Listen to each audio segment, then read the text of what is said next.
And so I think slowing down the painting process or slowing down the research process is good for my brain when I'm doing painting. We are definitely in fall here, and the weather has gotten a little colder, it's a little darker, and I am feeling it a little bit. I love this weather, don't get me wrong, I love this, but also it's challenging. It's challenging. So grab a cup of tea of your own or coffee or beverage of yourself and let's paint. I pulled out 2 resources to get a handle on polar bears.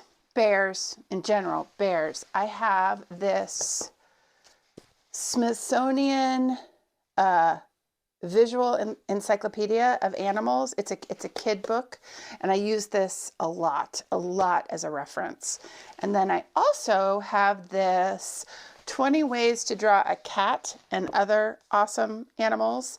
And I think there's bears here. So I'll pull you overhead and let's see if we can find something. It's very cute. This is very cute. And let's see if we can find bears.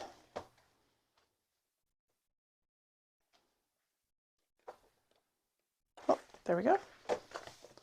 So I like this book because it is really simple, and that's always kind of what I'm looking for when I'm painting these. I'm not looking for high detail, and I'm looking for position and shape and things like this. And like this might be perfect for both the bear that's drinking the tea and the bear who is smelling the flowers. So that might be a good reference to use, just the simple lines and shape. And they're super cute. I mean, look at this. It's so cute. They're so cute. So this is a great reference. And then let's see what we got in here. This is the animal book, A Visual Encyclopedia of Life on Earth. And I use this book so much. I bought this used from Thrift Books, and it's just dreamy. It's just dreamy. It's made for kids, but I love it. And it is everything from like microscopic life all the way to mammals and everything in between. And it is just amazing. So polar bear, $2.54, and bears, $2.52.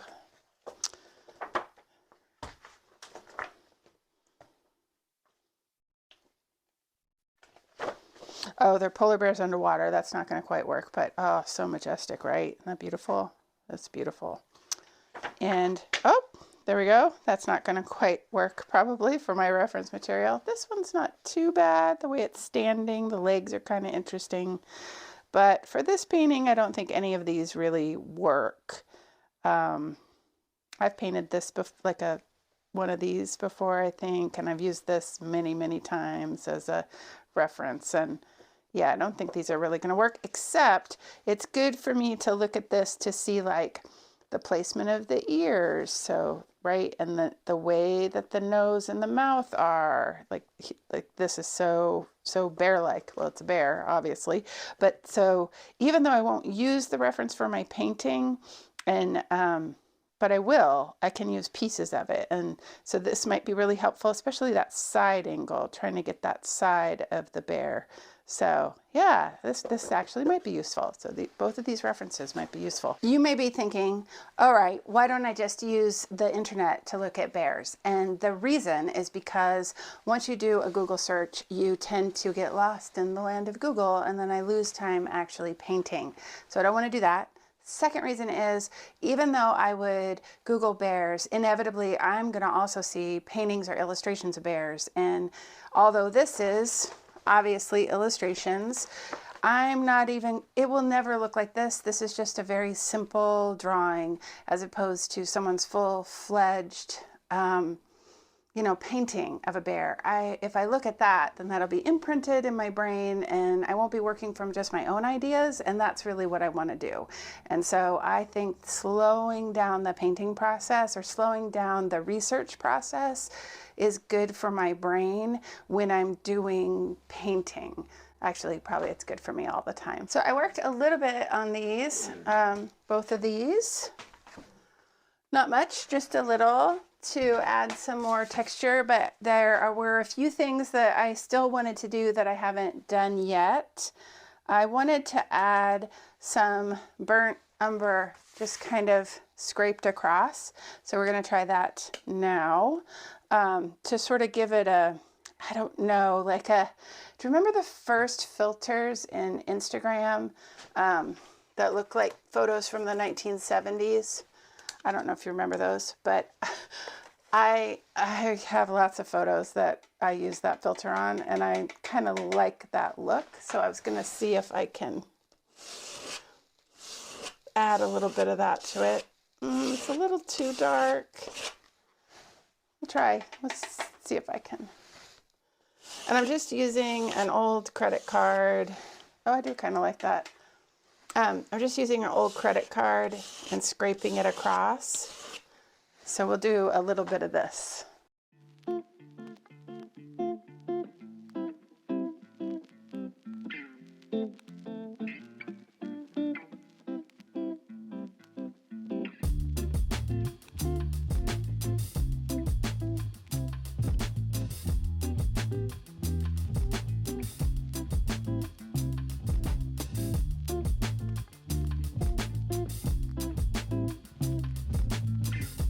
I don't hate that. I don't hate that. That's kind of fun, actually. Yeah. So on the other one, something I also had in my head is doing the same process, but with white. So let's do that.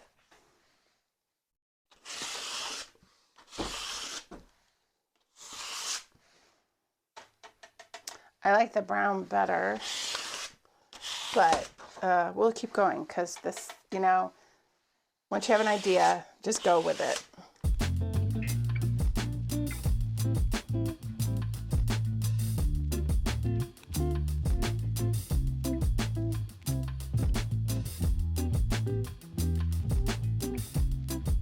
Gaynor Paddle, who is a YouTube artist. She's an artist. She's on YouTube. She is famous for the white, just streak it across, and her viewers are always like, no, it was so good before. So if you have that feeling, I feel you, but I do like it. It disrupted it a little bit, right? It was looking a little bit like a kid's mural in their bedroom, maybe. So this disrupts that a little bit, and I like that. So yeah, I'm glad we did that. I'm glad we did that. In a previous video, which I'll link up here probably, I don't know where it is, here I think. Anyway, I'll link it up there. Yeah, I was asking the question, am I a intuitive painter or am I a loose painter? And I want to read this particular response because it just blew my mind and made me think about it differently. And actually it had a greater impact. And so let me read it. So I was asking, am I a loose painter or an intuitive painter? You all had opinions, and I love that. Thank you. Thank you. But Christy Strickler, who is also an artist on YouTube, or is an artist who has a YouTube channel, she said, why does it have to be one or the other? In my painting process, I have elements of both. For me, that stems from having taken some intuitive painting classes. I took elements of each and worked them into my process in a way that felt right. Some paintings I create lean more one way or the other way, but there's always a bit of it all mixed in there. And it was like, light bulb. Yes, it's not either or, it's both and I think that limiting myself to saying I'm only this isn't necessary. And Christy, thank you, because all or nothing thinking is something that I struggle with, where there aren't other options. Like I come up with two options, this or that, and then that's all the options there are, which isn't the way the universe works. There are always multitudes of options for things. And sometimes my own head gets stuck in the two option world, a black and a white. And so thank you for that, because that actually trickled out to many other things during this last week, actually, just in life, where I said like, oh no, it could be both and. and more. And so I think maybe, yeah, I think maybe I am a loose painter. I think I am an intuitive painter. I know this is just, you know, some paint. You're seeing it and going, that's just some paint smushed across. And it's like, yes, that is true. That is just paint smushed across. But I thought about that for days. Do I want to do that? How would I execute that? What might that look like? And then just went for it. That's what you saw. I just went for it. I didn't have a plan, which would be an intuitiveness. It's like part of my body. And so as I develop my painting practice, it of course informs the rest of my life. And you are now part of that. And I am so grateful. It's like having a room full of people to help you see yourself better. And that is such a gift. So thank you. Thank you. Yeah, thank you so much. The comments, if you're not reading the comments or commenting in the comments or commenting on other comments, you're missing out, because that is where the juice is in all of this YouTube-ness. Get in the comments. It's lovely. It isn't like other social media where people go bananas. It's just lovely. And so, yeah, thank you, Christy. I appreciate that so much. I'll link her channel in the description so you all can go find her too. Last time I worked on these paintings, I said I didn't know which one was going to be the polar bear drinking the tea and which one was going to be the polar bear smelling a flower. Those are the two options. Those are the paintings I'm doing, by the way. That's what I'm working on here. And so I decided that this painting, which is upside down, so I'm going to go ahead and flip it. This painting is going to be the polar bear drinking the tea. And so there's no real rhyme or reason.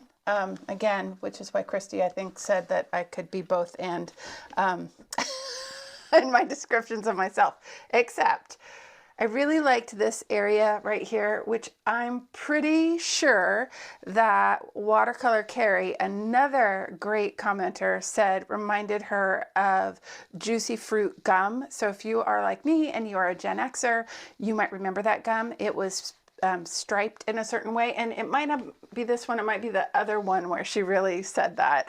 But these paintings reminded her of gum from the 1970s, which was like, oh, I love it, because I just love all that. Like, I just remember it, and it's just such a cherished memory, just walking to the 7-Eleven and like picking out the gum. And I would totally always pick that gum because it was multicolored, obviously. So anyway, but I liked this for sort of a stool that I'm going to put the cups on.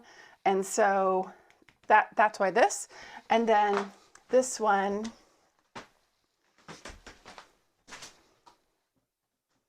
just started to lend itself to being flowers just on its own. This is just lending itself to look like that. So it made perfect sense. This is the Juicy Fruit, I think. She'll tell me in the comments, I'm sure. Is it the flower painting that has Juicy Fruit, Carrie, or is it the or is it the other one? Anyway, and if you remember, maybe it wasn't Juicy Fruit, now that I think about it. Fruit stripe. I feel like it had a zebra. If you remember the name of the gum, tell me. Yeah, tell me. I'm in this new thing where I don't want to Google things, and I want to like wonder about it more in my head, to take old synapses and try to reconnect them, because it's kind of nerdy, but I think Google is short-circuiting our brains so that we don't have to actually hold on to things and think about things and just wonder about things. And I think wonder is actually kind of an important concept for human beings. Anyway, so in this slow movement of painting, maybe you could tell me if you remember what that gum is. That'd be great. Anyway, let's see if we can sketch out one of these and get started on that process. I think I'm gonna do the teacup one. This paint is dry-ish, but that's okay because this is still an underlayer. I'm gonna use this Nova Color fluorescent pink to do the sketch on the painting. You'll see some of it in the painting, you won't. You know, there's some controversy about using fluorescent paints because they are not really light fast, which means they fade in light. I think that's what that means. Anyway, they're not very light fast, and so people are hesitant to sometimes use them in paintings because they feel like then their painting won't last forever and ever. But although I probably will frame these because that's what I do. I frame my work and then hang it around my house. These are studies to paint that much larger canvas, so it doesn't matter to me. And also, if it's in the underlayer and there's just bits and pieces, I don't care. It doesn't matter. All right, let me find a paintbrush. All right, I was recently accepted as a Dick Blick affiliate, which I'm super excited about. And we have a very small art supply store here that I love and cherish, but they don't carry a full line of things that I might need. So for a lot of things, I have to go to Dick Blick, and I will be doing an art haul because I need round brushes. They're just to the nub. Oh, can you see that? They're just to the nub, and so I need some new ones. Yeah, I also just need to get a handle on my brushes in general. Maybe that'll be a video someday. What brushes does Jackie have? Anyway, when I do the haul, you'll be able to shop some of the products, and when you do that, that helps the channel, and I would appreciate it. But anyway, it's also just fun to see what people get, but these brushes will be part of it.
I don't know if you can see that actually, now that I do it. I'm not sure in that pink. You can see it. Let's pull you closer and see if you can see it.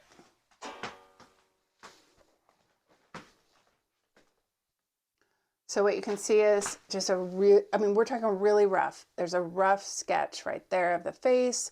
There's a stack of teacups that go there. There's a stool that they're all on. And then the hands are holding a cup like right up to the mouth. That's what I've got. And it's really rough like that because I'm just trying to get an idea of scale and composition and how I want that. So yeah, it is hard to see.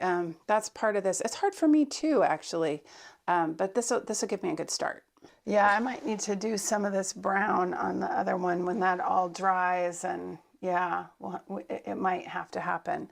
So this one is the bear smelling the flowers. So do the same thing. Normally, I like to do this in Pyrrole Red, by the way, if anyone wants to know. And I like to use the golden Pyrrole Red fluid acrylic for that. But I'm out, hence the, like, why I'm using this. Okay, so we got the ear up here, another ear here. There'd be an eye about here. This is the nose. So there would not be polar bears, obviously, where there's flowers, but this one escaped the Arctic. So he's looking sideways is the idea. And then he's going to hold a flower. He's going to like pull a flower with his giant paw. So, and then he'll be down here. I love the claws of them, so I try to get the feet. I can see that this paper, I'm used to working on kind of a larger scale. So this is challenging, but that's okay. Challenge, I'm here for it. I'm here for the challenge, here for the challenge. And then the flower is going to be here, and the stem is going to be coming out here.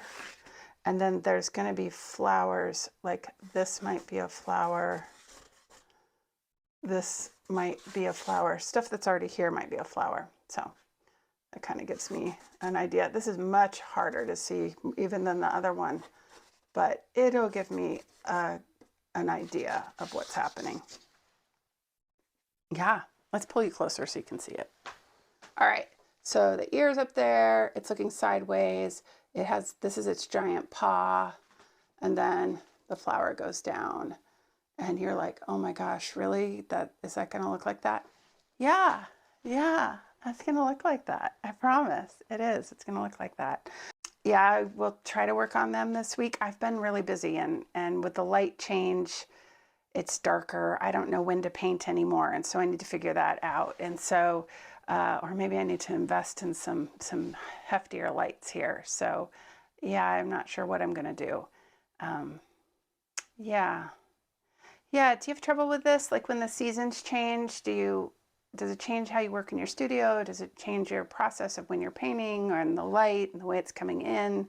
How does that work for you? I think the changing of the seasons it's great. I will say that most changes in the season, the abrupt changes, which would be like, spring is an abrupt change and like fall is an abrupt change for me. And what happens is I tend to not sleep. So I haven't been sleeping very well. I've been getting up at like 4:30 in the morning. So I'm a little tired. And I don't paint that early. I don't get up to paint in my studio then because it's too quiet and my husband's sleeping and the dog sleeps in here and that would be rude. But I'm wondering if seasonal things affect you, because I think they affect me. Yeah, I think they do. Anyway, it's a little quieter video this week. You can tell I'm a little tired, but I still wanted to show up. So here's what I think. So I have in the past had trouble with consistency in my art practice. Not like I was waiting for the muse or something like that, but if I was too tired or life got too busy or I just didn't feel like I had time, even though I wasn't doing it wasn't like I was doing anything else. I just wasn't coming into my studio. And then once you don't come into your studio and once you don't paint, then there's more and more days that you're not painting or you're not drawing or whatever it is that you do. And then it gets harder to start again. And so what I'm trying to practice is painting almost every day if possible, unless it's just so jammed that I can't, but trying to paint every day if possible. And even if it's just for 10 minutes. And that could be just working in my color theory notebook when the projects from Ann Livingston, art channel here. She's doing a color theory series. It might just be that and just doing some little thing. It might be working on a larger painting. It might be drawing. It might, simple. It doesn't have to be a massive day in the studio, but even if I can get 10 or 15 minutes in, I'm building the muscle of consistency. And for me, that muscle of consistency in my art practice is important because I have not always done that. And I think that, especially as women, I think sometimes we don't put ourselves first. And this is like my joy, and this is my healing spot, and this is my expansiveness, and this is where I get to experiment, and this is where I get to fully be me right here. And so when I don't give myself even 15 minutes, I'm hurting myself, basically. And there have been many, many years where I would sort of not keep the promises that I made to myself, I guess is what I'm saying. And so in this season of my life, I'm trying to do that. For those of you that know, this week I turned 55. And so thank you also for all the birthday messages. They're very sweet. Thank you. And this year, I'm really trying to show up for myself in the best way that I can. There's some other promises I've made, which I'm sure to myself that I'll talk about later. But this one is really important to me, that I remain consistent in my practice and I don't do it just for the adrenaline rush. So I just finished that blue series, and that was kind of an adrenaline rush because I was working with a deadline and I had to get it done. And now I don't have a deadline, right? I'm doing it for myself. There's no one needs a polar bear painting except me. And although you might want it, but I'm just saying, like, this isn't like a deadline. This is me doing it. But the only way that it gets done and the only way that I could experience my art is by actually doing it. And so this is a year that I really just want to keep the promises to myself. And one of the promises is that I will be in here. And you helped me do that. So thank you. I appreciate it. And I will see you next week. Sometime during this week, I will drop a video of the shots that I took at the 2 shows. I did do it. I want to really look at that footage. It was really nerve-wracking to like film in public. I had a friend help me, which was really great. And my husband helped me too, and that was really nice. But I'll do a separate video for that probably and just drop it in as a bonus or an extra or something. But thanks for being here. Thank you for commenting and being part of this and helping me build this whole little art world on YouTube. And it's such an inclusive, kind community, and I just really appreciate that. And okay, that was a lot of talking. Let's get back to painting.